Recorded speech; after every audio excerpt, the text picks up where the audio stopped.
Hello everyone. Welcome back to 신나게 놀자. 사이언스, 테크놀로지, 이코노미, 스트래티지 등을 고민하면서 노는 곳입니다. G7이 지난주 금요일 5월 27일 날 베를린에서 합의한 것이 있죠. 2035년까지 전력 분야에서 프리다미넌트리 디카보나이즈드 하겠다. 즉 전력 분야에서 우선적으로 탄소 배출 넷 제로 실현시키겠다. 이렇게 합의했습니다. 그동안 그 탄소 배출을 줄인다는 에너지 전환 정책이 힘을 얻고 있기는 했지만 IPCC 과학자들이 필요하다고 말하는 그 수준으로 이렇게 신속하게 진행되지는 않는다, 이런 우려가 많았는데 이번에 G7이 매우 구체적인 합의를 한 것 같습니다. 여기서 말하는 G7에는 US, UK, 자pan, 캐나다, 저머니, 프랑스, 이탈리 플러스 EU도 포함되어 있습니다. 예. 사실상 그 지구촌 중요 의사결정자이고 질서를 만들고 집행하는 그룹입니다. 여기서 결의를 하면은 G20, 한국에까지 영향을 미치는 거 아닙니까? 이 G20가 세계 온실가스 한 80% 배출하고 있고요. 그래서 이번 11월에 발리에서 만난다는 겁니다. 미팅이 예정되어 있는데 여기서 저 G7 합의한 거 더 구체적으로 어떤 그 결정을 해버리면은 그러면 지구 전체에 영향을 주는 것이고, 이 말은 돈의 흐름이 거대하게 변한다는 것입니다. 그래서 잘 정리할 필요가 있다는 겁니다. 이번 결의의 안고가 무엇이겠는가? 원래 그 금년 4월 4일 IPCC 기후 보고서 발표하면서 긴급 대응 수단을 제안을 했습니다. 왜 긴급인고 하니 지금 이 속도로는 안 된다는 겁니다. 그러니까 지구 온난화 막을 수 없다는 겁니다. 그래서 긴급하게 구체적으로 제안한 것이 2050년까지 석탄 사용을 95%까지 사용 금지시켜버리고 오일은 60%까지 줄이고 가스는 45%까지 줄이자는 겁니다. 이거는 에너지 분야라고 저는 이해를 하고 있습니다. 사실상 석탄을 연료로 사용하지 말자, 석유하고 가스도 한 절반 정도만 사용하자, 뭐 이런 거 아닙니까? 그런데 이거에서 훨씬 더 강력하게 발전 분야에서는 석탄 사용 2035년까지 완전 축출시키자, 이렇게 결정한 것으로 보입니다. 이게 가장 중요한 것으로 보입니다.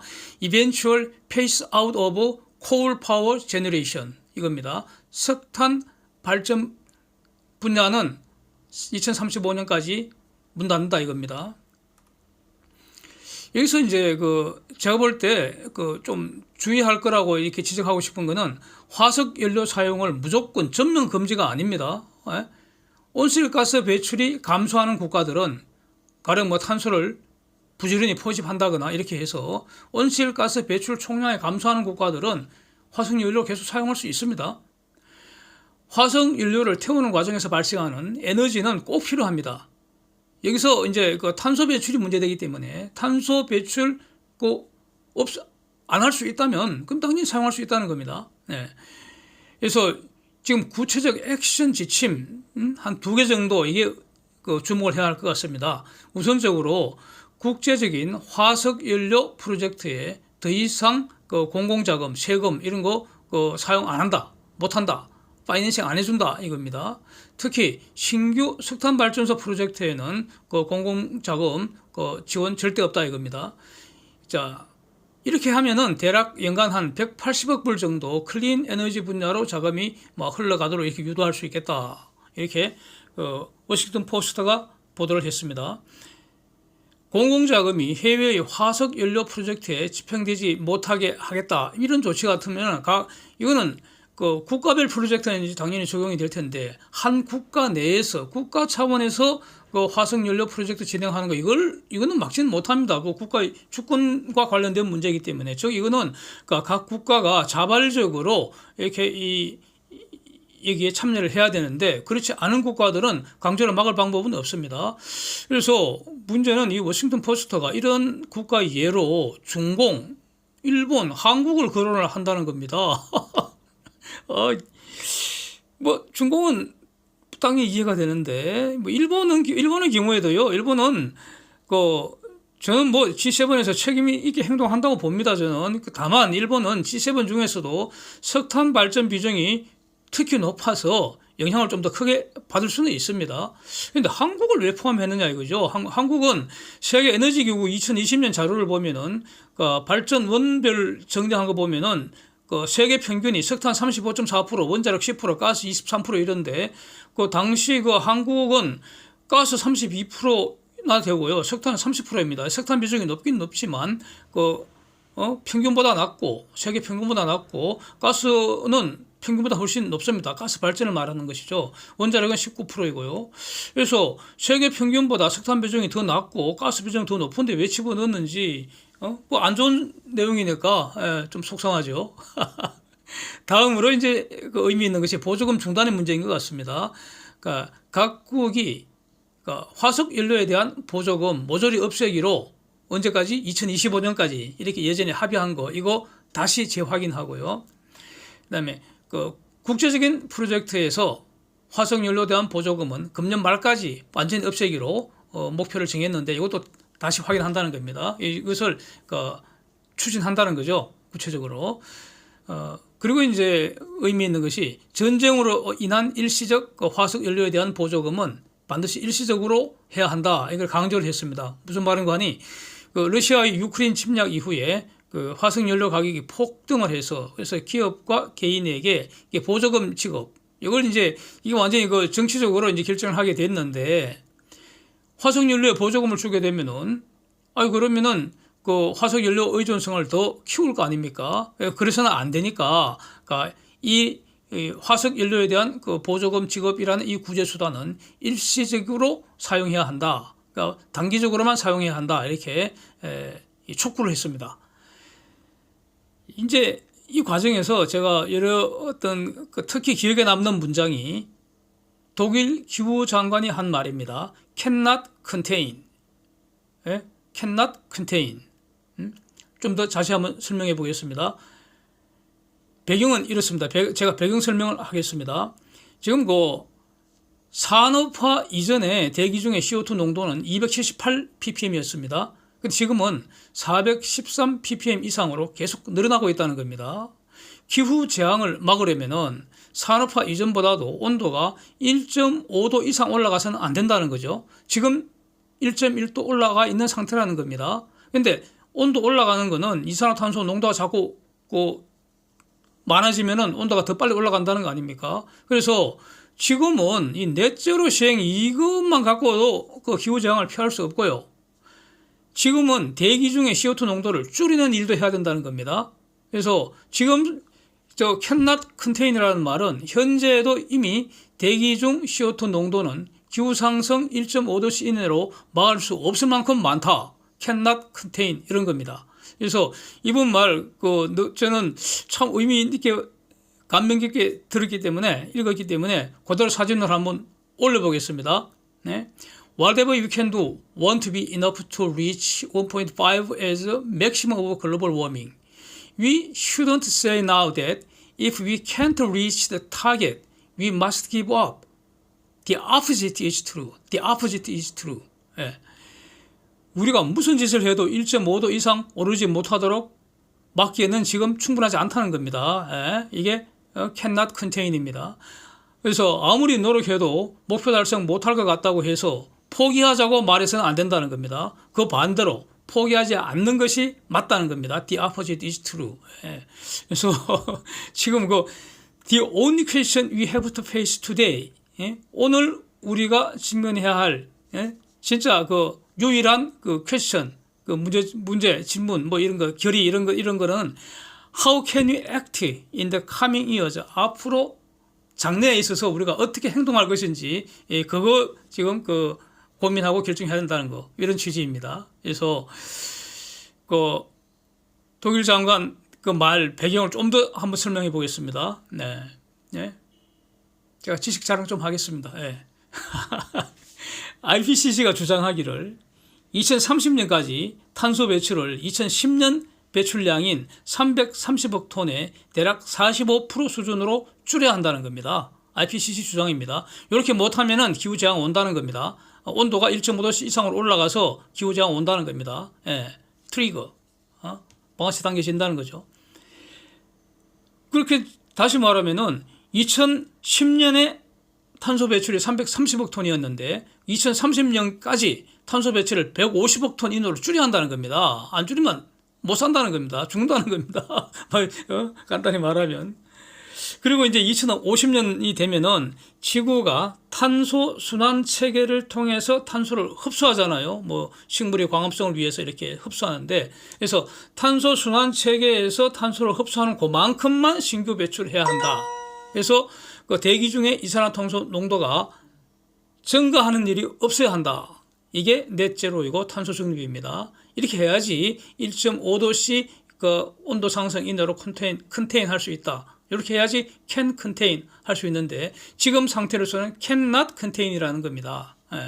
그래서 근데 21년 탄소 배출량은 360억 톤을 넘었습니다. 그래서 지금까지 많은 노력을 했는데도 불구하고 탄소 배출이 줄기는커녕 계속 늘어나고 있고, 즉 CO2 농도, 대기 중의 CO2 농도 계속 늘어나고만 있다는 겁니다.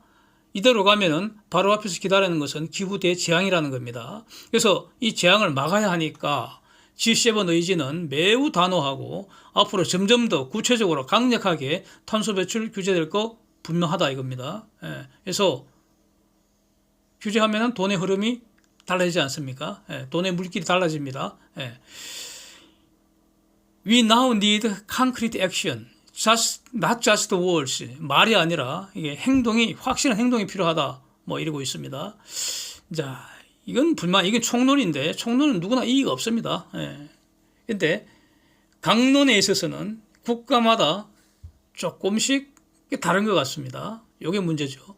중공은 2050이 아니라 2060까지 탈탄소 하겠다고 하잖아요. 그래서 2050년까지는 못한다는 말 아닙니까? 대놓고. 예. 예? 2050년까지는 우리는 탄소 배출을 좀 더 하겠다는 거 아닙니까? 참 골치 아픕니다. 그리고 또 작년 가을에 글래스고에서 이제 그 COP26라고 그 유엔의 그 클라이밋 컨퍼런스가 열렸죠. 그 COP27 금년에 열리는 거는 이제 이집트에서 열린다고 합니다. 예정입니다. 여기서 이제 수십 개 국가들이 석탄 사용 안 한다 하는 그런 협약에 다 사인을 했습니다. 폴란드, 베트남 등도 참가를 했습니다. 그런데 중공하고 미국은 사인 안 했죠. 네.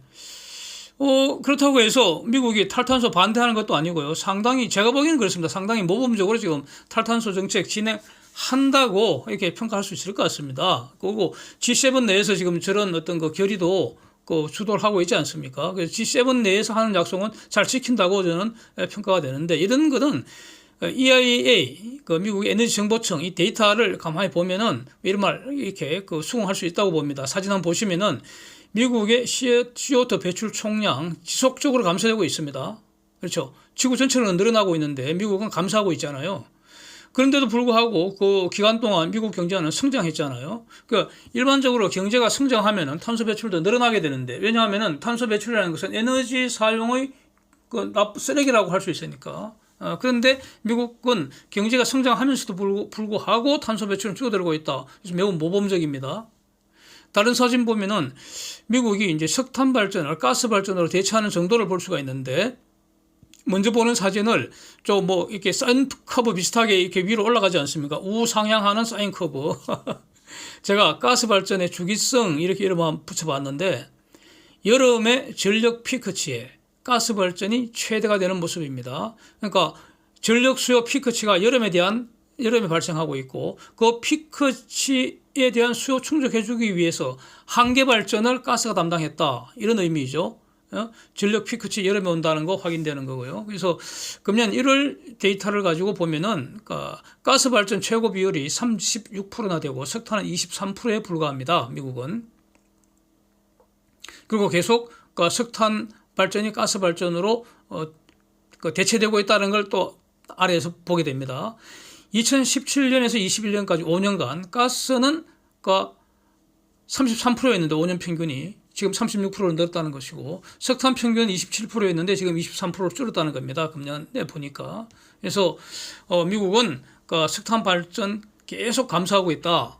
그리고 가스 발전을 증가하고 있다. 즉 석탄이 가스로 대체되고 있다. 이렇게 말할 수 있습니다.